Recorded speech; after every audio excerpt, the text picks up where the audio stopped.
Meeting sa Purok sa pagpanguna ni Kagawad Handayan. Medyo daghan mga kaubanan nini. Nag-apil ng meetinga. Kasi ingon na ni mga kabukid nga para adunay sinabtanay panaghiusa sa maong meeting para singon na mulambo ang maong mga programa. Ang wan mahisgutanan ni mga kabukid, ang mga membro sa purok pwede sila makautang og money, then bayaran kini matag binulan, dala na sa interesane. Medyo naipagkanindot sa mga programa.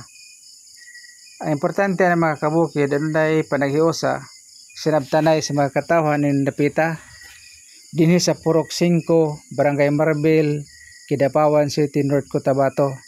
Daghang salamat mga kabukid sa pagsudong nining bidyuha. Unta nyo kining moiyonan, pinagi sa pag-share o pag-like.